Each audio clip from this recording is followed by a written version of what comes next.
நீதி வழங்கும் போது அண்ணன் தம்பி சொந்தம் பந்தம் பணக்கார ஏழை எதையுமே பார்க்க கூடாதுடா. நாயத்தை மட்டும் தான் சொல்லணும். அனைவருக்கும் வணக்கம். திருநெல்வேலி, தூத்துக்குடி, தென்காசி, கன்னியாகுமரி மாவட்டத்தை புரட்டி போட்ட கனமழை ஓரளவுக்கு ஓய்ந்திருக்கிறது. மழை ஓய்ந்தாலும் திருநெல்வேலி மாவட்டத்தில் தாமிரபரணி ஆற்றில் ஏற்பட்ட வெள்ளப்பெருக்கால் ஒட்டுமொத்தமான திருநெல்வேலி, தூத்துக்குடி மாவட்டம் கடுமையாக பாதிக்கப்பட்டிருக்கிறது. தென்காசி மாவட்டத்துடைய பாதிப்பு என்பது குறைவு, அதே போல கன்னியாகுமரியின் பாதிப்பு என்பது மிக குறைவு. அந்த ரெண்டு மாவட்டங்களை ஒப்பிடும்பொழுது திருநெல்வேலி, தூத்துக்குடி மாவட்டத்தில் மிக கடுமையான பாதிப்பு. சொல்லப்போனால் திருநெல்வேலியை விட கடுமையான பாதிப்புக்கு உள்ளாயிருப்பது தூத்துக்குடி மாவட்டம். தாமிரபரணி திருநெல்வேலி மாவட்டத்தில் உருவாகி அது ஓடி வந்தாலும் அது செய்தியினுள்ள தொடங்கி கிட்டத்தட்ட ஒரு 45-50 கிலோமீட்டர் தூத்துக்குடி மாவட்டத்தில் பயணித்து தான் திருச்செந்தூர் பக்கத்தில் கடலில் கலக்குது. அப்போ அந்த தாமிரபரணி கரையோரம் இருக்கக்கூடிய செய்திநல்லூர் தொடங்கி செய்திநல்லூர், அனவரதநல்லூர், முத்தாளங்குறிச்சி, அப்புறம் கருங்குளம், கால்வாய், சிறுவைகுண்டம், வெள்ளூர், சவராமங்கலம், சிறுவைகுண்டம், இந்த பகுதிகளில் கடுமையான பாதிப்புகளை இந்த தாமிரபரணி கரையோரம் ஏற்பட்டுக்கிறது. நேற்று செய்திகளில் வெளிவந்தது நாணல்காடு அப்படிங்கிற ஒரு கிராமம், தாமிரபரணி ஆற்று கரையோரம் இருக்கக்கூடிய ஒரு கிராமம். கிட்டத்தட்ட 70 விழுக்காடு அந்த கிராமம் மூழ்கிருச்சு. 70 விழுக்காடு ஒரு கிராமம் மூழ்கி இருக்கு அப்படின்னா அந்த கிராமத்தில் இருக்கக்கூடிய மக்களுடைய பொருட்கள் 100 விழுக்காடு நாசமாயிடுச்சு. அதாவது தரைத்தளம் முழுக்க மூழ்கிருச்சு. பெரும்பான்மையான கிராமங்களில் எல்லாரும் மாடி வீடு கட்டுறது கிடையாது. இப்போ படித்து கொஞ்சம் முன்னேறி வந்தவங்க, இப்போ புதுசாக வீடு கட்டவங்க, இடம் வாங்கினவங்க தான் மாடி வீடு கட்டுறாங்க. ஆனால் பழைய வீடுகள் ஒரு 30 வருஷம் 40 வருஷம் முடி வீடுகள்லாம் ஓடு வீடுகள் தான். முதல் ஒரு தளம் மட்டும் தான் இருக்கும். அப்போ அந்த ஒரு தளம் கொண்ட எல்லோருமே முழுமையாக பாதிக்கப்பட்டிருக்காங்க. சொந்தக்காரங்க, தெரிஞ்சவங்க வீடுகளில், அதே போல் அந்த ஊரில் கொஞ்சம் மேடான பகுதியில் உள்ள வீடுகள், அப்புறம் அந்த ஊருக்குரிய பள்ளிக்கூடங்கள், சமாதான கூடங்கள், அந்த ஊரில் இருக்கக்கூடிய மண்டபங்கள், இதில் கோவில்கள், இதில் தங்க வைக்கப்பட்டிருக்காங்க. ஆனால் முழுமையாக 100 விழுக்காடு கிராமத்து மக்களுடைய உடைமைகள், அவங்களுடைய துணிமணி, பாத்திரம், அவங்க வீட்டில் வச்சிருந்த பொருட்கள் நாசமாயிருச்சு. நீங்கள் என்ன நிவாரணம் கொடுத்தாலும் இதை மீட்க முடியாது. அரசு அதிகபட்சம் கொடுக்கும். சென்னையில் கொடுத்த மாதிரி ஒரு 6000, ஒரு 10,000, இல்லை ஒரு 15,000, அவ்வளோதான். அதிகபட்சம் போனால் அரசால் ஒரு 10,000 கொடுக்க முடியும். அந்த 10,000 வச்சு ஒரு குடும்பத்துக்கு தேவையான பொருட்களை வாங்க முடியுமா என்றால் சத்தியமும் முடியாது. ஒரு வீட்டில் இன்னைக்கு கம்பல்சரி எல்லார் வீட்லையுமே ஒரு டிவி, ஒரு மிக்சி, ஒரு கிரைண்டர் இருக்குது. அத்தியாவசிய பொருட்கள் இதெல்லாம் அத்தியாவசியமாயிருச்சு. அந்த பொருட்கள் பீரோ இருக்கும், கட்டில் இருக்கும், சேர் இருக்கும், டேபிள் இருக்கும், புத்தகங்கள் இருக்கும், சான்றிதழ் இருக்கும். சான்றிதழ் கூட அரசு கொடுத்து வாங்கிடலாம். அவங்க சேகரித்து வைத்த 30 ஆண்டு காலமாக ஒரு குடும்பம் சேகரித்து வைத்த ஒட்டுமொத்த பொருட்களும் இந்த ஆற்றம் கரையோரம் இருக்கிற கிராமத்து மக்களுடைய உடைமைகள் ஆற்றுல அடிச்சுட்டு போயிடுச்சு. சென்னை வெள்ளம் வந்தது. வெள்ளம் வடிந்த பிறகு வீட்டில் உள்ள பொருளை சுத்தப்படுத்தி தூய்மைப்படுத்தி பயன்படுத்த முடிஞ்சுது. ஆனால் இது ஆற்று வெள்ளம், அடிச்சுட்டு போகிற வெள்ளம் ஒட்டுமொத்த பொருளையும் அடிச்சுட்டு போயிடுச்சு. எல்லாவற்றையும் தாண்டி மிக கொடுமையாக உயிர் சேதம் ஏற்படாமல் ஒவ்வொரு கிராமத்து மக்களும் தொடர்பு கொண்டு பல பேரை காப்பாற்றிருக்காங்க. முடிஞ்ச அளவுக்கு ஹெலிகாப்டர் போய் காப்பாற்றுறாங்க. தீயணைப்பு படை வீரர்கள், காவல்துறை, அங்கே இருக்கக்கூடிய கட்சிக்காரங்க, தன்னார்வர்கள் முடிஞ்ச அளவுக்கு காப்பாற்ற போகிறாங்க. ஆனால் ஆற்று வெள்ளத்துக்குள்ள எல்லோராலையும் காப்பாற்ற முடியாத ஒன்று ஆடு மாடு. ஆயிரக்கணக்கான ஆடு மாடு இந்த வெள்ளம் வடிந்து தாமிரபரணி கரையோரம் ஒதுங்குவது என்பது நிச்சயமா நடக்கும். ஏன்னா நம்ம கண்ணுக்கு முன்னாடி பல்வேறு காணொலிகளை அனுப்புறாங்க. அந்த காணொலியை பார்க்கும் பொழுது மனது வேதனை அடைகிறது. ஒரு இடத்துல கிட்டத்தட்ட ஒரு 100 ஆடை மொத்தமாக அடிச்சு போயிடுச்சு. அது நம்ம செய்தியா படித்தோம். ஆனால் வராத செய்தி என்னன்னா, ஆடு மாடை கட்டி போட்ட இடத்துல இருந்து அந்த குடும்பங்கள் தப்பிச்சு மேட்டுக்கு வருது. ஆடு மாடு கட்டி போட்ட நிலைமையில இறந்து போச்சு. ஒரு எரும மாடு 7 மணி நேரம் தன்னுடைய உயிருக்கு போராடி காணொலிய ஒரு சகோதரர் அனுப்பிச்சிருந்தாரு. 7 மணி நேரமா போராடுது. அது முள்ளுக்குள்ள சிக்கிக்குச்சு. அந்த முள்ளு மரத்துலேருந்து அந்த உடமரம் என்று சொல்லக்கூடிய சீமக்கரோட மரத்துலேருந்து வெளிவரதுக்கு முயற்சி பண்ணுது. 7 மணி நேரம் போராடி எரும மாடும் கண்ணுக்குட்டியும் செத்து.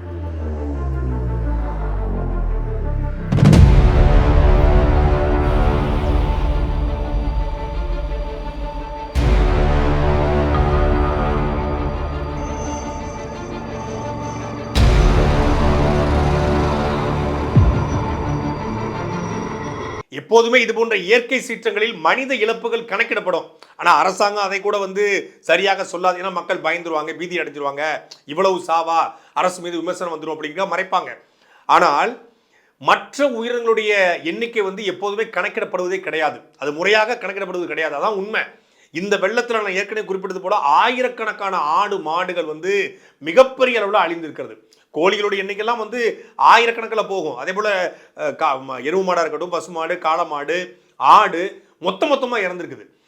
இதே தூத்துக்குடி மாவட்டம் சிறுவைகுண்டம் தாலுகாவுக்கு உட்பட்ட சேரகுளம் எங்கள் சித்தி வீடு அங்கே தான் இருக்குது, சித்தப்பா கணேசன் அவர்கள் இருக்காங்க.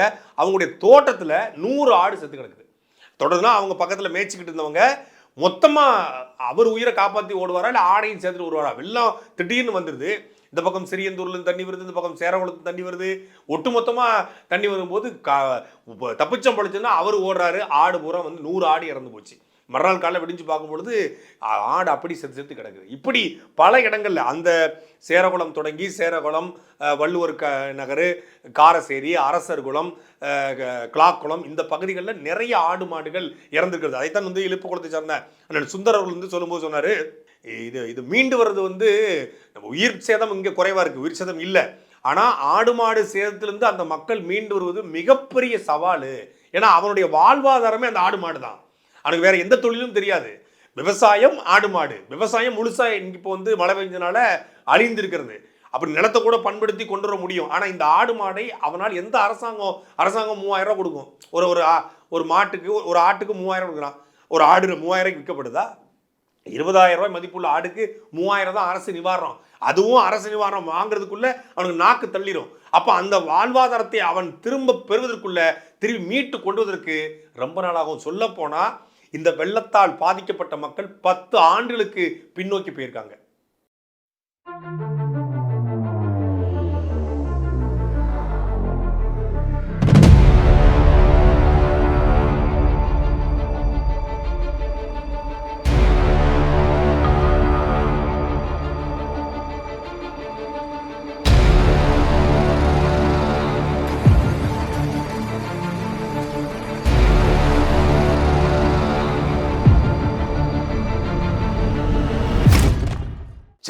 சென்னை பெருவெள்ளத்துல இந்த இடத்துல பாதிப்பு இருக்கிறது, இந்த இடத்துல வந்து சிக்கியிருக்காங்க மக்கள் அப்படிங்கிற செய்தியாவது சேகரிக்க முடிஞ்சது. ஏன்னா இங்க பல்வேறு யூடியூப் சேனல் இருந்தாங்க. ஏதோ ஒரு தகவல் தொடர்பு மூலியமாக தகவல்கள் வெளியே வந்தது. ஒரு இடத்துல ஒருத்தரா தகவல் சொன்னாங்க. ஆனா இங்க தகவல் சொல்றதுக்கே ஆள் இல்லை. என்ன கொடுமைன்னா, அந்த தாமிரபரணி கரையோரக்கூடிய எந்த கிராமங்களுக்கும் அலைபேசி இது வரைக்கும் வேலை செய்யல. இப்போ அந்த பகுதி முழுக்க நம்முடைய உறவினர்கள் வாழ்றாங்க. என்னுடைய சொந்தக்காரங்க, பெரியம்மா வீடு, சித்தி வீடு, மாமா வீடு எல்லாமே இருக்கு. எல்லா ஊர்லையுமே ஒவ்வொரு சொந்தக்காரன் இருக்கான். யாருக்கு ஃபோன் பண்ணி பார்த்தாலும் யாருடைய ஃபோனுமே வேலை செய்யலை. 2 நாட்களாக எல்லாருடைய அலைபேசியும் அணைத்து வைக்கப்பட்டிருக்கு. சிக்னலும் கிடைக்கல, செல்போன் சார்ஜ் போடுறதுக்கு கரண்டும் இல்லை. சிக்னல் கிடைச்சாலும் கரண்ட் வந்தால் சார்ஜ் பண்ண முடியும். ஏன்னா ஒவ்வொரு கிராமமும் தனித்தீவாக மாறி இருக்கிறது. குறிப்பாக சிறுவைகுண்டம் பக்கத்தில் இருக்கக்கூடிய வெள்ளூர் கிராமத்தில் இந்த பக்கம் தாமிரபரணியுடைய வாய்க்கால் வருது, அந்த பக்கம் வெள்ளூர் தாமிரபரணி வாய்க்காலில் வெள்ளம் ஏற்பட்டு ஒரு பக்கம் வெள்ளூரை நோக்கி போகுது, இன்னொரு பக்கம் வெள்ளூர் குளம் உடைபட்டு தண்ணி வெளியே வந்துச்சு, தீவாக மாறிடுச்சு. உள்ள என்ன தகவல் அப்படிங்கிறதே வெளியே எடுக்க முடியல. அந்த வெள்ளூர் பக்கத்தில் தான் இந்த சிறுவைகுண்டம் இது இருக்குது, ரயில்வே ஸ்டேஷன். அந்த ரயில்வே ஸ்டேஷனில் தான் கிட்டத்தட்ட 800 பயணிகள் மாட்டி இப்போ ஒவ்வொருத்தராக மீட்கப்பட்டு கொண்டிருக்காங்க அப்படிங்கிற செய்தியில் வெளிவந்து கொண்டிருக்கிறது. அதுக்கு பக்கத்தில் தான் வெள்ளூர் இருக்கு. அந்த புதுக்குடி மக்கள் தான் வந்து அந்த ரயில் பயணிகளுக்கு வந்து சமைத்து சாப்பாடுலாம் போட்டிருக்காங்கன்னு சொல்லி இன்னைக்கு ரயில் பயணிகள் சொல்றாங்க. ஒரு பக்கம் அரசாங்கம் வந்து ஹெலிகாப்டர் மூலம் செய்கிறோம், ஹெலிகாப்டர் மூலம் செய்கிறேன்னு சொன்னாலும் கூட எங்களுக்கு அந்த அரசாங்கம் வருவதற்கு முன்பாக, பேரிடர் மீட்பு குழு வருவதற்கு முன்பாக புதுக்குடி மக்கள் தங்களுக்கு சாப்பிட வீட்டில் எதுவுமே இல்லைனாலும் கூட ஒவ்வொரு வீடாக சென்று அவர்கள் அரிசி, பருப்பு, காய்கறி எல்லாத்தையும் வசூல் பண்ணி அவங்க வீட்டில் பிள்ளைகளுக்கு வச்சிருந்த பாலை கொண்டு எங்களுக்கு கொடுத்து எங்களை வந்து இந்த ஆக்டிவாக இருப்பதற்கு, கொஞ்சம் உயிரோடு நாங்கள் இருப்பதற்கு உதவி செய்ததே அந்த புதுக்குடி மக்கள் தான் அப்படின்னு அந்த ரயிலில் பயணத்தில் சிக்கிய மக்கள் வந்து சொல்லியிருக்காங்க. உண்மையிலே இவ்வளவு பெரிய வெள்ளத்திலும் தங்களுக்கு ஒட்டுமொத்தமான ஊரும் தாமிரபரணி கரையோரம் சுற்றி இருக்கும் போது கூட ரயிலில் சிக்கிய பயணிகளுக்கு உதவ வேண்டும் என்கிற குணம் என்பது அது எல்லோருக்கும் வராது. அது புதுக்குடி மக்களுக்கு வந்துக்கிறது. பொதுவாகவே அந்த பகுதியுடைய மக்கள் வந்து கோபக்காரங்களாக இருந்தாலும் கூட ஒரு பிரச்சனை, ஒருத்தர் ஆபத்தில் சிக்கிருக்கானா உதவுவாங்க. இந்த நேரத்தில் வந்து திருநெல்வேலிக்காரங்களாம் சாதி வெறி பிடிச்சவனுங்க, சாதி சண்டை போட்டுட்டு இருப்பானுங்க அப்படின்னு பேசுகிற கும்பலுக்கு ஒரு பெரிய பாடமாக அமைந்திருக்கிறது. இந்த நேரத்தில் எல்லோரும் அண்ணன் தம்பியாக நின்று ஆளாளுக்கு உதவி செய்கிறாங்க. போட்ட வீடியோஸ்க்கு இதுவரையும் வந்து பாத்தீங்கன்னா இந்த ட்ரெயின்ல வந்த அனைவருக்கும் எந்த விதமான உதவி இதுவரை கவர்மெண்ட் வந்து கிடைக்கல. இப்போ மார்னிங் 7 o'clock ஆயிடுச்சு. ஹெலிகாப்டர்ல வந்தாங்க. பட் ஆனா அவங்க இங்க போடுறதுக்கான ஆப்ஷன் இல்லையா, இல்ல எதுக்காக வந்தாங்கன்றது தெரியல. இப்போ நாங்க இங்க இது வந்து பாத்தீங்கன்னா 1/2 மக்கள் இங்க இருக்கிறோம். இன்னும் ட்ரெயின்ல எல்லா மக்களும் ட்ரெயின் விட்டு வெளியே வந்து கிட்டத்தட்ட ஒரு 700-800 பேர் இருக்காங்க. எங்களுக்கு இன்னைக்கு பாத்தீங்கன்னா எங்களுக்கு ரெஸ்கியூ பண்றது, எங்களுக்கு ஃபுட் ப்ரொவைட் பண்றதுக்கான ப்ரொவிஷன்ஸை state government, railways and central government வந்து எங்களுக்கு எடுக்கணும்னு உங்களை எல்லாரும் தாழ்மையா கேட்டுக்கிறேன். இந்த வீடியோ வந்து பாத்தீங்கன்னா எல்லாருக்கும் ஷேர் பண்ணுங்க. எங்களுக்கு வந்து ரெஸ்கியூ பண்றதுக்கான ஆப்ஷன்ஸ் வந்து பாத்தீங்கன்னா எங்களுக்கு ஹெல்ப் பண்ணி கொடுங்க. தேங்க்யூ. ஒருத்தர் கூட மீம்ஸ் போட்டிருந்தாரு, கீழத்திற்காரன் மேலத்திற்கு வரக்கூடாதுன்னு சொல்லி ரீல்ஸா போடுவான். இப்ப எந்த வெள்ளத்துல எங்க போய் சிக்கியிருக்கானோ அப்படின்னு சொல்லி ஒருத்தர் மீம்ஸ் போட்டிருந்தாரு.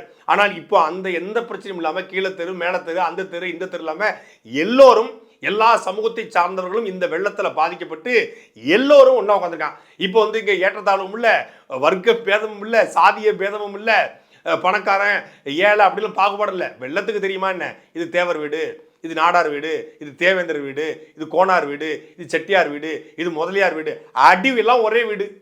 வெள்ளம் வந்ததுக்கு அப்புறம் எங்க அது தேவராவது, நாடாராவது, கோனாராவது, செட்டியாராவது, முதலியாராவது, பிள்ளைமாராவது, அதுக்கு எல்லாம் ஒன்று, அதுக்கு பாகுபாடே கிடையாது. அப்போ இந்த சாதி கர்ம இந்த இதெல்லாம் வந்து தூக்கி தூர போட்டு இந்த நேரத்தில் ஒற்றுமையாக ஒட்டுமொத்த மக்கள் நிற்க பார்க்கும்போது உண்மையிலே பெரிய மகிழ்ச்சியா இருக்கிறது.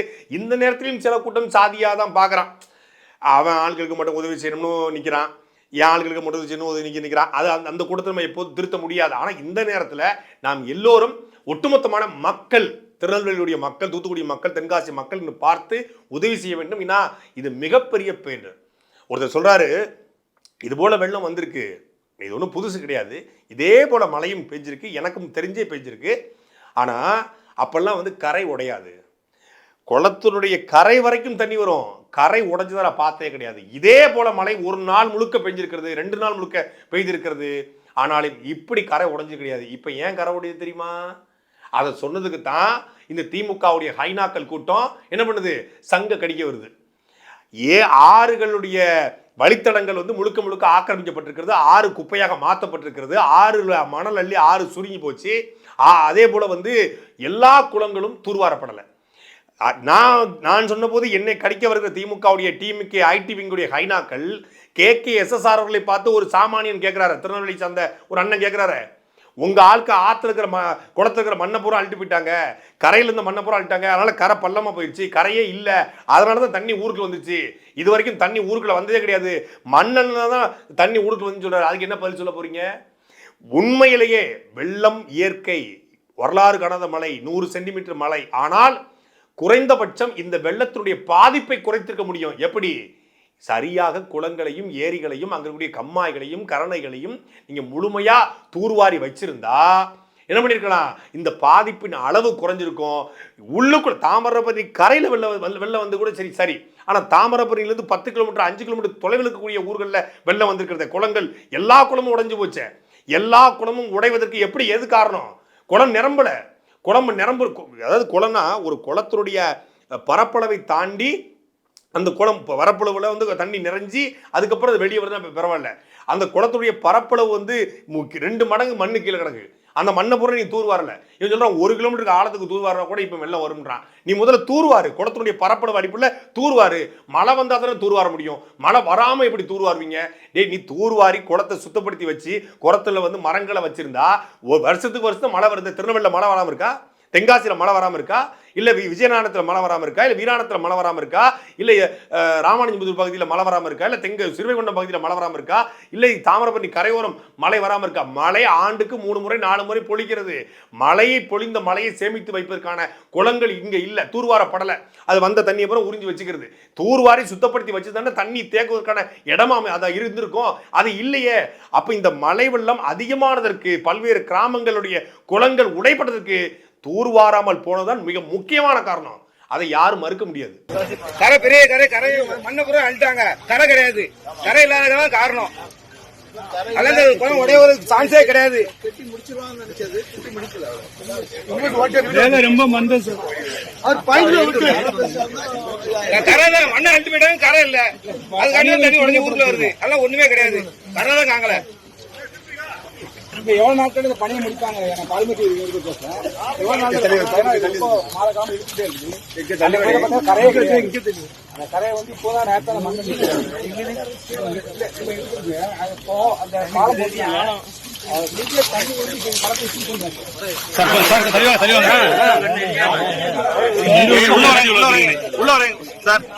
ஒரே நிம்மதி. மழை நின்றது, தாமிரபரணியுடைய வெள்ளப்பெருக்கு குறைந்திருக்கிறது. இப்போ திருநெல்வேலி பேருந்து நிலையத்தில் இருந்த தண்ணீர் கொஞ்சம் கொஞ்சமாக வற்றி இருக்கிறது. தண்ணி வத்தின பிறகுதான் தெரியுது அங்கே ஒருத்தர் வந்து இறந்து கிடக்கிறாரு. அதே போல் வண்ணாரப்பட்டியில் பகுதியில் ஒரு அம்மா இறந்துருக்காங்க. குலவணிகர்புரத்தில் ஒரு வீடு இடிஞ்சு ஒருத்தர் இறந்திருக்காரு. உடையார்பட்டியில் வந்து ஒருத்தர் இறந்து போறாரு, ஜேசிபியில் அவருடைய பணத்தை எடுத்துட்டு போறாங்க. அதே போல காப்பாற்ற போன ஒரு பையன் இறந்து போன செய்தி வெளிவந்திருக்கிறது. இப்போ வரைக்கும் 5 பாடிகளை வந்து அரசாங்கமே அறிவித்திருக்கிறது. அதே போல பல இடங்கள்ல பல பேர் மரணம் அடைஞ்சிருக்காங்க. அந்த செய்திகள்லாம் வெளிவரவில்லை. நமக்கு தெரிஞ்சே நிறைய பேர் வந்து இந்த இடங்கள்ல ஒரு இறப்பு இருக்குது, இந்த இடங்கள்ல ஒரு இறப்பு இருக்குன்னு சொல்லி நிறைய பேர் செய்திகளை அனுப்புறாங்க. அப்படி தண்ணீர் வடிந்த பிறகு வேதனைகள் கொஞ்சம் கொஞ்சமாக வெளியே வர ஆரம்பிக்கிறது. நேற்று ஒரு காணொளி பார்த்தேன், சமூக வலைதளங்கள் அது வைரலாக பரவியது. ஒரு வீடு, அந்த வீட்டுடைய உரிமையாளர் பேரம்பேத்தி எல்லாம் நிற்கிறாங்க, சொந்தக்காரங்க நிற்கிறாங்க. அவங்க கண்ணுக்கு முன்னாடி அந்த வீடு அப்படியே கொலாப்ஸ் ஆகி விழுது. சென்னை வெள்ளத்தில் இது போன்ற செய்திகள் நம்ம பார்க்கல. எத்தனை முறை சென்னையில் வெள்ளம் வந்தபோது கூட இப்படி ஒரு கொடுமை வந்து நடக்கலை. கண்ணுக்கு முன்னாடி வீடு இடிஞ்சு விடுது, ஆடு மாடு அடிச்சுட்டு போகிறது, நிலம் பறி போகிறது, நாற்று பறி போகிறது, வாழை பறி போகிறது, இதெல்லாம் நடக்கலை. அந்த வீடு இடிஞ்சு விழும்போது அந்த பொண்ணு சொல்லுது, தாத்தா எல்லாம் போச்சே. அந்த ஒத்த வார்த்தை எல்லாரையும் குலை நடுங்க வச்சிருச்சு. எல்லாம் போச்சுங்கிற அந்த வார்த்தைக்கு பின்னாடி இருக்கக்கூடிய சோகம் என்பது மிகப்பெரிய வலி. ஒரு வீடு என்பது ஒவ்வொருத்தருக்கும் கனவு. இன்னைக்கு வரைக்கும் வீடு கட்ட முடியல, வாடகை வீட்டில் உட்காந்துருக்கனால. வீடு என்பது ஒரு கனவு, சொந்த வீடுங்கிறது. அந்த சொந்த வீடை பார்த்து கெட்டி, சொந்த வீடு என்பது வெறும் ஒரு கூடு கிடையாது, ஒரு சிமெண்ட் செங்கல் கிடையாது. அது மிகப்பெரிய கனவு. அதுக்குள்ள பார்த்து மாட்டிய புகைப்படங்கள், சேகரித்து வைத்த எத்தனையோ பாத்திரங்கள், பார்த்து வாங்கிய கட்டில்கள், மெத்தைகள், சோபாக்கள், டிவி, ஃப்ரிட்ஜி, வாஷிங் மிஷின், என்னென்ன இருக்கும். அவங்க சேகரித்து வைத்த செருப்புல தொடங்கி எல்லாம் இருக்கும். அவங்களுக்கான ஒரு அழகான இடமாக இருந்த அந்த வீடு மொத்தமா விழுந்து தண்ணிக்குள்ள போகும்போது ஈரக்கொலையை புடுங்குற மாதிரி அந்த பொண்ணு சொல்ற வார்த்தை என்பது, தாத்தா எல்லாம் போச்சு. விழுது விழுது விழுந்துட்டு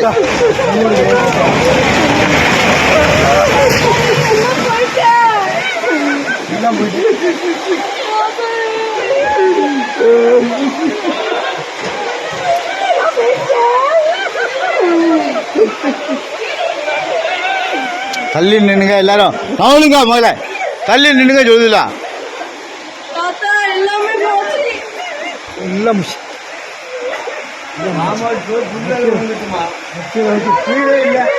அரசாங்கம் இதை சரி செஞ்சிட முடியுமா?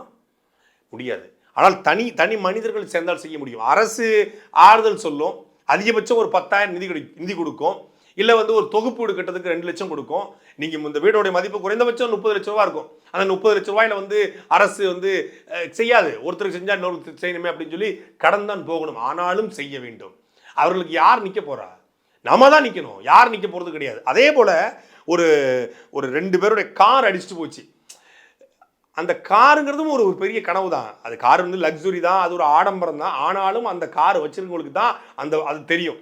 அந்த காருக்காக அவன் எவ்வளோ கஷ்டப்பட்டிருப்பான், அந்த கார் டியூப் கிட்ட எவ்வளோ கஷ்டப்பட்டிருப்பான், கார் வாங்கி வச்சுட்டு டீசல் போட எவ்வளோ கஷ்டப்பட்டிருப்பான், ஒரு சின்ன ஸ்க்ராட்ச் விழுந்துட்டா அதை பார்த்து எவ்வளோ வேதனைப்பட்டிருப்பான், ஒரு கார் டயரில் பஞ்சர் விழுந்தா கூட வேதனைப்படுறவனா இருக்காங்க. அப்போ அந்த மாதிரி அந்த பொண்ணுக்கு முன்னாடி அந்த கார் போகும்போது போதே அப்படின்னு சொல்லி எல்லாம் போச்சேன்னு சொல்லி அந்த பொண்ணு அழுகை என்பது அது அவ்வளவு டிஸ்டர்ப் ஆயிடுச்சு. அப்படி ஒவ்வொரு இடங்களையும் 1000 பாதிப்புகள். இதாவது காரு, வீடு, தன் கண்ணுக்கு முன்னாடி தன் வளர்த்தெடுத்த உயிரினங்களை பறிகொடுத்து விட்டு, ஆடு, மாடு, நாய், கோழி, இதையெல்லாம் பறிகொடுத்து விட்டு மக்கள் வந்து நிற்கதியாக, நிராயுதபாணியாக, ஒரு யாருமற்ற சூழ்நிலையாக நிற்கிறாங்க. அரசு நிற்குது, பேரிடர் மீட்பு குழு நிற்குது, தீயணைப்புத்துறை நிற்குது, காவல்துறை நிற்கிறாங்க, உதயநிதி ஸ்டாலின் வந்து மாரி செல்வராஜை கூட்டு போய் நிற்கிறாரு, எல்லோரும் நிற்கிறாங்க. ஆனாலும் அவர்களால் கொடுக்க முடிஞ்சது பெட்ஷீட்டு, பிரெட்டு, இது அரசு கொடுக்க வேண்டியது. இது ஒரு தனி மனிதன் கொடுத்துடலாம். ஒரு தனி மனிதன் நினைச்சா என்னெல்லாம் கொடுக்கலாம். இப்போ நாளை கழிச்சு காலையில் சீமான் அவர்கள் வந்து களத்துக்கு போகிறாங்க. அதிகாரத்தில் இல்லாத ஒரு கட்சி நாம் தமிழர் கட்சி. ஒட்டுமொத்தமாக இந்த 3 நாளுக்கும் தொடர்ச்சியாக சீமான் அவர்கள் இதை பார்த்து விட்டு வேதனைப்பட்டு நம்ம எவ்வளவு முடியுமோ நம்மளுடைய முடியாதவனும் பிச்சை எடுத்தாவது நம்ம மக்களுக்கு செய்யணும். எந்தெந்த கிராமங்களெல்லாம் வந்து முழுமையாக பாதிக்கப்பட்டிருக்கிறதோ அந்த பாதிக்கப்பட்ட கிராமங்களுக்கு தேவையான அத்தனை பொருட்களையும் நாம் கொண்டு போய் சேர்க்கணும் என்ற ஆணையை வந்து நாம் தமிழர் கட்சிக்காரர் சீமான் அவர்கள் சொல்லியிருக்காங்க. அதிகாரமற்ற ஒரு கட்சி, பொருளாதாரமற்ற ஒரு கட்சி, அந்த கட்சி போய் களத்தில் நின்று எதையாவது செய்ய வேண்டும் என்று நிற்கிறது. ஆனால் அதிகாரத்தில் இருக்கக்கூடியவர்கள் முழுமையாக வந்து இந்த சென்னைக்கு நின்றது போல நெல்லைக்கு நிற்கிறாங்களா என்றால் இல்லை. நேற்று நெல்லையில் இவ்வளவு பெரிய பாதிப்பு நடந்து கொண்டிருக்கிறது. உதயநிதி ஸ்டாலின் நிற்கிறார் சரி, ஆனால் தமிழ்நாடு மக்களால் தேர்ந்தெடுக்கப்பட்ட தமிழ்நாட்டுடைய முதலமைச்சர் டெல்லியில் போய் நிற்கிறாரு. நான் கூட பிரதமர் மோடியை பார்த்து நிவாரணம் கேட்கறதுக்காக போறாரு, நெல்லை, தூத்துக்குடி, தென்காசியுடைய இந்த வெள்ளத்தை பற்றி பேச போறாருன்னு பார்த்தா அவர் அதுக்கு போல அவர் எதுக்கு தெரியுமா போயிருக்காரு? இந்தியா கூட்டணியுடைய அந்த கலந்தாய்வு கூட்டத்துக்காக போயிருக்காரு. இந்தியா கூட்டணியுடைய கூட்டத்துக்காக அங்க போயிட்டு மோடியும் பார்க்குறாராம். இப்போ இதுக்கு மட்டும் போகிறதா இந்த நேரத்தில் சொன்னால் மக்கள் கடுப்பாயிருவான்னு சொல்லி மோடியை சந்திக்க போகிறேன்னு ஒரு பிட்டையும் போட்டு விட்டார். இதை வந்து செந்தில்குமார், தருமபுரி இந்தியில் செந்தில்குமார் இருக்கார் இல்லையா, அவர் ஒரு ட்வீட் போடுறாரு. இந்த மாதிரி இந்தியா கூட்டணிக்காக டெல்லி வரும் முதல்வரை வரவேற்கணும்னு முதல்ல போறாரு. உடனே டக்குன்னு பல பேர் எதிர்ப்பு தெரிவிச்ச உடனே அதை டெல்லி பண்ணிட்டு தென்காசி திருநெல்வேலி வெள்ள நிவாரண பணிகளை பேசுவதற்காக மோடியை சந்திக்க வர்றாருன்னு போடுறாரு. இது எவ்வளவு பெரிய அயோக்கியத்தனம் பாருங்க. இவ்வளவு பெரிய துயர்ல துன்பங்கள்ல மக்கள் 1 கோடி மக்கள், தென்காசி திருநெல்வேலி தூத்துக்குடி கன்னியாகுமரி மாவட்டத்தில் 1 கோடி மக்கள் நேரடியாக பாதிக்கப்பட்டிருக்கும் பொழுது, அதுவும் அதிகமாக உங்கள் திமுக காங்கிரஸ் கூட்டணிக்கு வாக்கு செலுத்தியவர்கள், திருநெல்வேலியிலையும் திமுக தான் வென்றுச்சு, ஸ்ரீவைகுண்டம் தொகுதி தான் அதிகமாக பாதிக்கப்பட்டிருக்கு. ஸ்ரீவைகுண்டம் தொகுதியில காங்கிரஸ் கூட்டணியில வெற்றி பெற்றவர் ஊர்வசி அமிர்தராஜ். ஊர்வசி அமிர்தராஜனுடைய பங்களிப்பு என்ன? அந்த அந்த பகுதிகளில் தான் அதிகமாக குளங்கள் இருக்குது ஸ்ரீவைகுண்டம் தொகுதியில். அந்த குளங்கள் ஊர்வசி அமிர்தராஜ் வென்ற இந்த 2.5 ஆண்டு காலத்தில் செய்யப்பட்டிருக்கிறதா? ஏற்கனவே அதிமுக சண்முகநாதன் இருந்தாலும் அவரும் செய்யலை, ஊர்வசி அமிர்தராஜ் வந்தார் அவரும் செய்யலை. சரி, இப்போ களத்தில் வந்து நின்று அந்த மக்களுக்கு தேவையான உதவிகளை செய்வதற்கு ஏதாவது முனைப்புகளை காட்டுறாங்களா? அதுவும் இல்லை. ஒரு தனி மனிதர்கள் செய்கிறாங்க, தனியார் அமைப்புகள் செய்கிறது, பதறி துடிச்சிட்டு போகிறான். நேற்று சாட்டைக்கு ஒரு அழைப்பு வருகிறது. ஒரு பெண் வந்து குரல் பொதி போட்டிருக்காங்க. தூத்துக்குடி பக்கத்தில் ஒரு செவிலியர் பயிற்சி பள்ளி 400 மாணவிகள் 2 நாட்களாக கிட்டத்தட்ட முந்தா நாள் இரவு தொடங்கி, அதாவது முந்தின நாள் அதுக்கு முதல் நாள் இரவில் தொடங்கி மின்சாரம் கிடையாது, சாப்பாடு கிடையாது, தண்ணீர் முடிஞ்சிருச்சு, எதுவும் இல்லாமல் 2 நாட்களாக உட்கார்ந்துருக்குன்னு சொல்கிறாங்க. உடனடியாக தூத்துக்குடி மாவட்ட பொறுப்பாளர் அண்ணன் ஆனந்தன் அவர்களுக்கு கூட்டு சொன்ன உடனே இன்னைக்கு காலையில் 400 பேருக்கும் சாப்பாடு தண்ணீர் அவங்களுக்கு தேவையான பொருட்களை கொண்டு போய் சாட்டை மூலமாக சொன்ன உடனே செஞ்சுருக்காங்க. வணக்கம், நாங்கள் தூத்துக்குடி செவிலியர் பயிற்சி பள்ளியிலேருந்து பேசுகிறோம். செவிலியர் பயிற்சி பள்ளி எங்கே இருக்குன்னா திருச்செந்தூர் ரோடு தூத்துக்குடி ஜிஹெச்சுக்கு பின் கேட்டில் இருக்குது, சவுத் போலீஸ் ஸ்டேஷன் பக்கத்தில் இருக்குது. இப்போது இது வந்து லேடிஸ் ஹாஸ்டல். இந்த ஹாஸ்டலில் வந்து செவிலியர் பயிற்சி பள்ளியில் நேற்று நைட்டில் இருந்தே கரண்ட் இல்லை, சாப்பாடுக்கு எல்லாமே கஷ்டம். நேற்று நைட்லேருந்து தண்ணி கொஞ்சம் இருந்துச்சு, இப்போ ஃபுல்லாக தண்ணி எல்லாம் வந்துட்டு ஹாஸ்டலுக்குள்ளே எங்களை யாருமே காப்பாற்ற வரல. சாப்பாடு இல்லை, தண்ணி கிடையாது. இப்போ என்னென்னா கேஸ் லீக் ஆகுது. நாங்கள் இப்போ என்ன பண்ண, எங்களுக்கு 400 பிள்ளைங்க இருக்கோம். மொத்த செவிலியர் பயிற்சி பள்ளிகள், அரசு செவிலியர் பயிற்சி பள்ளிகள் மொத்தம் 400 பேர் இருக்கோம். இது வரைக்கும் எங்களுக்கு யாருமே எந்த ஹெல்ப்புமே பண்ணலை. பேடர், தீயணைப்பு துறை எல்லாருக்குமே நாங்கள் மெசேஜ் பண்ணிகிட்ருக்கோம், ஃபோன் பண்ணுறோம், யாருமே எங்களுக்கு ரெஸ்பான்ஸ் பண்ண மாட்டேங்கிறாங்க. நீங்கள் யாராவது உங்களால் முடிஞ்சால் மாவட்ட ஆட்சியருக்கோ இல்லைன்னா தூத்துக்குடி மாவட்ட அமைச்சர் கீதா ஜீவன் அவங்களுக்கோ இந்த தகவல் உங்களால் முடிஞ்சால் கொண்டு போய் சேருங்க. 400 பேர் இருக்கோம். முடிஞ்ச அளவுக்கு உங்களால் எங்களை எவ்வளோக்கு எவ்வளோ காப்பாற்ற முடியுமோ அவ்வளோக்குள்ள காப்பாற்ற முயற்சி செய்யுங்க. கேஸ் லீக் ஆகுது, அதுதான் இப்போ எங்களுக்கு இருக்க பெரிய பிரச்சனை. அப்போ ஒரு தனி மனிதன் நினைச்சா கொண்டு போய் செய்ய முடியும் என்றால் ஒரு அரசாங்கம் ஏன் செய்ய முடியல? எத்தனை பேர் பாதிக்கப்பட்டிருக்காங்க? எத்தனை பேருக்கு நீங்க உதவிகளை உடனடியாக செஞ்சிருக்கீங்க? தேசிய பேரிடராக அறிவிங்க, துணை ராணுவத்தை கொண்டு வாங்க, இது சாதாரண வெள்ளம் கிடையாது, மிகப்பெரிய மக்கள் பாதிக்கப்பட்டிருக்காங்க அப்படின்னு சொன்னா இல்லை இன்னும் உட்காந்துட்டு உதயநிதி ஸ்டாலினுடைய ஃபோட்டோ ஷூட்டு, மாரி செல்வராஜுடைய ஃபோட்டோ ஷூட் தான் நடத்துவீங்கன்னால் இது எந்த மாதிரியான? நீங்கள் காவல்துறை நிற்கிறது, தீயணைப்புத்துறை நிற்கிறது, பேரிடர் மீட்புக்குழு நிற்கிறது, திமுக கட்சிக்காரன் எங்கே நிற்கிறான்? சென்னைக்கு செஞ்சது போல திருநெல்வேலிக்கு செஞ்சுக்கலாம், விளங்கிரும். சென்னையில் நீங்கள் என்ன செஞ்சீங்கன்னு நாங்கள் உலகத்துக்கே பார்த்தோம்ல. திமுகவுடைய பொறுப்பாளர் ஒருத்தர் இறங்கி செஞ்சானா?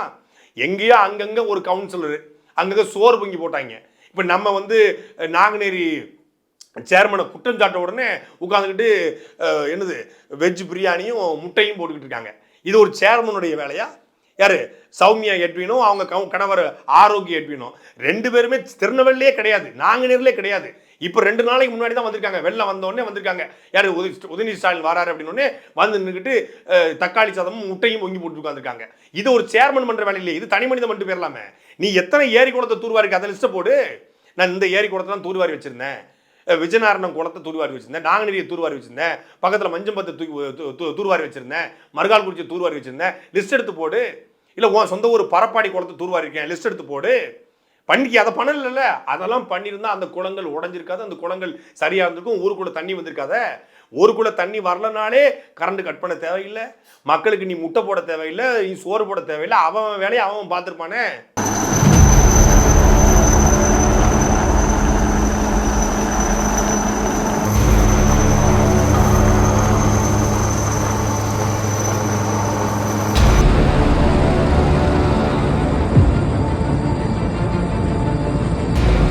இந்த வெள்ளத்துல ஊடகங்களால் காட்டப்படுகிற துன்பங்களும் துயரங்களும் 10 விழுக்காடு தான். ஆனால் மீதி 90 விழுக்காடு பதிவு செய்ய முடியாத துயரங்கள் நடந்து கொண்டிருக்கிறது.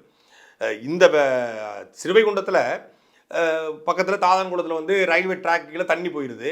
அதனால் வண்டி போக முடியாமல் தொடர் வண்டி நின்றுது. திருச்செந்தூர்லேருந்து போக வேண்டிய விரைவு ரயில் வந்தவங்க எல்லாருமே வெளியூர்காரங்க. சென்னையிலேருந்து, மயிலாடுதுறையிலேருந்து, திருவண்ணாமலையிலேருந்து, திருச்சியிலேருந்து, பல்வேறு மாவட்டங்கள்லேருந்து திருச்செந்தூருக்கு வந்துட்டு அந்த ரயிலில் போகிறாங்க. எல்லாமே ஒரு குழந்தைகளோட இருக்கவங்க, பெரியவங்க, வயசானவங்க எல்லாரும் இருக்காங்க.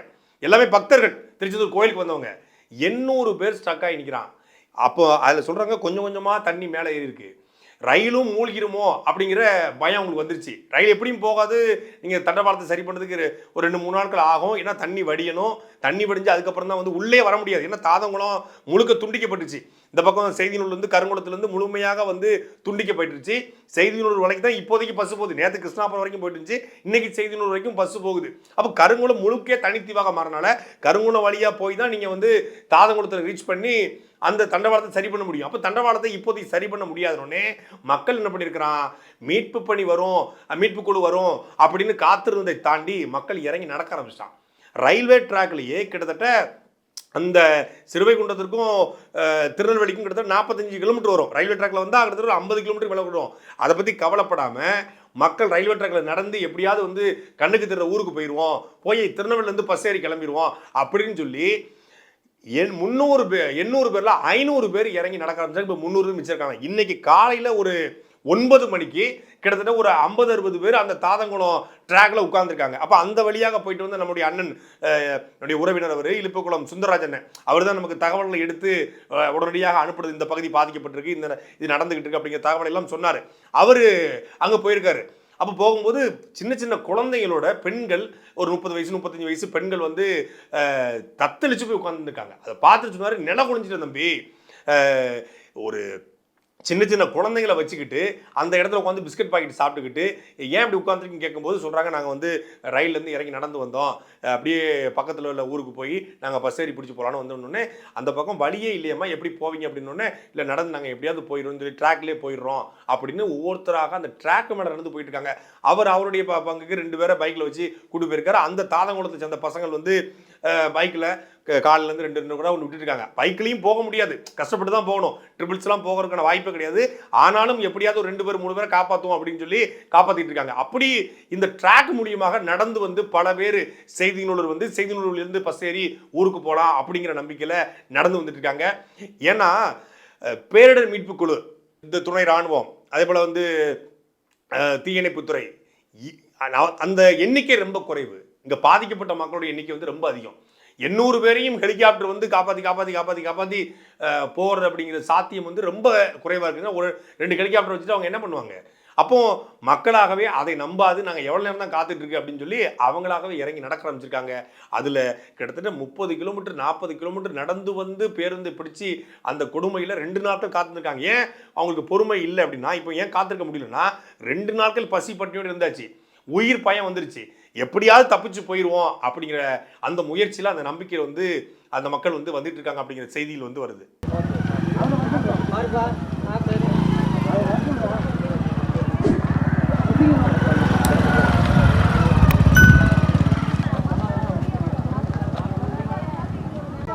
அங்கிட்டு போயிடலாம், அந்த அண்ணன் அப்படி நடந்து போச்சு, அப்படி அந்த வாரம் கரெக்டா இருக்கும், நீ மட்டும் வா. இந்த மழையுடைய மிகப்பெரிய பாதிப்பாக இருக்கும் போது சாலை முழுமையாக தூத்துக்குடி மாவட்டத்தில், திருநெல்வேலி மாவட்டத்துடைய பெரும்பான்மை பகுதிகள் சாலைகள் முழுமையாக துண்டிக்கப்பட்டிருக்கிறது. எல்லா ஊர் சாலைகளையும் வந்து ஒரு ஒரு ஒரு காய்ந்து போன நிலத்துல வந்து கீரல் விழுந்தது போல சாலைகள் வந்து துண்டு துண்டா உடஞ்சு கிடக்கு. இதெல்லாம் பார்க்க சாலை பொத்துன்னு விழுது. ஏன்னா எல்லா சாலைக்கு பக்கத்துலையும் குளம் இருக்கும், குளம் அரிச்சிட்டு போகுது, சாலை உடஞ்சிருச்சு. குளத்து பக்கத்தில் வந்து தண்ணி கொஞ்சம் தேங்கி இருக்கனால தண்ணி அரிக்க சாலைகள் உடையுது. நம்ம ஊர் சாலைகளை பற்றி உங்களுக்கு தெரியும், எல்லா சாலைகளுமே வந்து சரியாக சுரண்டப்பட்டு அது முழுமையாக நீக்கப்பட்டு சாலை போடுது. சாலைக்கு மேலே சாலையை போட்டு வச்சிருக்கான். அப்போ ஒரு அடுக்கு மாதிரி இருக்கு. அப்படியே அரிச்சு மொத்தமாக சாலைகள், தரமான சாலைகள் கிடையாது, தரமான கற்கள் கிடையாது, தரமான தார் ஊத்துறது கிடையாது. அப்போ சாலையை இப்போ எந்த பாதுகாப்பும் கிடையாது. அப்போ ஒரு மண்ணரிப்புக்கே ஒரு மலைக்கே சாதாரணமாக தாங்காது. இங்கே 1.5 நாள் 2 நாள் மழை பெஞ்சிருக்குது, இன்னும் வெள்ளம் ஓடிக்கிட்டு இருக்குன்னா எப்படி அந்த சாலை தாங்கும்? அதனால ஒட்டுமொத்தமான சாலைகளும் சீரமைக்க வேண்டிய தேவை இருக்கிறது. பல ஊர்களுக்கு போக்குவரத்து முழுமையாக துண்டிக்கப்பட்டிருக்குது. தண்ணி இல்லைனாலும் கூட துண்டிக்கப்பட்டிருக்குன்னா சாலை உடைஞ்சு போச்சு, ஊருக்குள்ள போக முடியாது. அந்த நிலைமை தான் பல ஊர்கள் இருக்கு.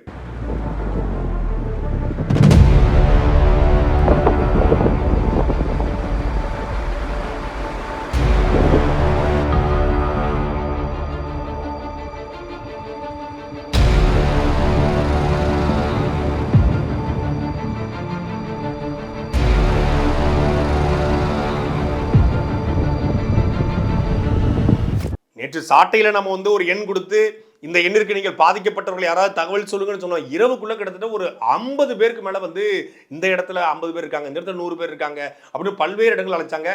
முடிந்த அளவுக்கு நம்ம எல்லோருக்குமே வந்து நாம் தமிழ் கட்சி தூத்துக்குடி மாவட்டம், திருநெல்வேலி மாவட்டம், நமக்கு தெரிஞ்ச நண்பர்கள், உறவினர்கள் எல்லோரும் மூலியமாகவும் தொடர்பு கொண்டு அவங்களுக்கான தேவைகளை உதவிகளை செய்து கொண்டிருக்கிறோம். இதை எல்லாவற்றையும் தாண்டி அண்ணன் சீமான் அவர்கள் வந்து 21ஆம் தேதியிலிருந்து களத்துல நிக்க இருக்கிறாரு.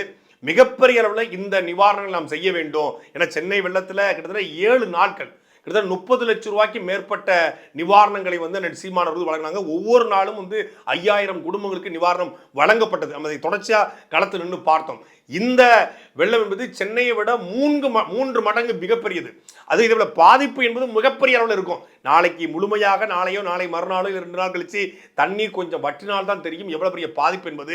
அதனால இப்போதைக்கு அந்த மக்களுடைய அடிப்படை தேவை, அதை நாம் செய்ய வேண்டிய தேவை இருக்கிறது. குறிப்பாக தாமிரபரணி கரையோரம் வாழக்கூடிய மக்களுக்கு அடிப்படை தேவையாக அவங்களுக்கு பெட்ஷீட்டு, அதே போல துண்டு, சேலை, நைட்டி, அதே போல வேட்டி, கைலி, அப்புறம் வந்து பெண்களுக்கான நாப்கின், குழந்தைகளுக்கான டயாபர், அப்புறம் வந்து பிரெட் பாக்கெட்டு, அப்புறம் வந்து பால் பவுடர், அப்புறம் மெழுகுவர்த்தி, கொசுவர்த்தி, இந்த அப்புறம் கோதுமை, அரிசி, பருப்பு, இந்த மாதிரி. ஆனால் அடிப்படை தேவையாக இப்போதைக்கு அவங்களுக்கு தேவையாக இருக்கக்கூடிய பொருட்களை நாம் சாட்டையின் வாயிலாக நம்ம வந்து சேகரிக்க இருக்கிறோம். நேற்றும் வந்து நிறைய பேர்ட்ட கேட்டிருந்தோம்.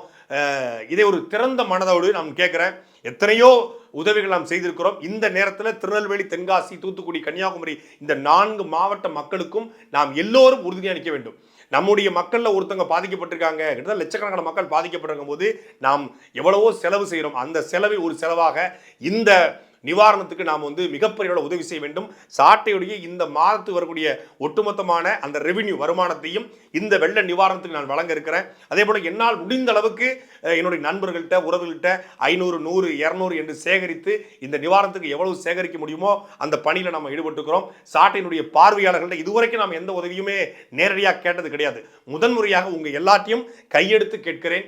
திருநெல்வேலி, தென்காசி, தூத்துக்குடி, கன்னியாகுமரி மாவட்ட உறவுகளுக்கு நாம் எல்லோரும் இணைந்து நாம் வந்து நம்மால் முடிந்த நிவாரணங்களை வழங்க வேண்டும். அண்ணன் சீமான் வந்து மிகப்பெரிய அளவில் இந்த நிவாரணங்களை செய்ய வேண்டும் சொல்லியிருக்காங்க.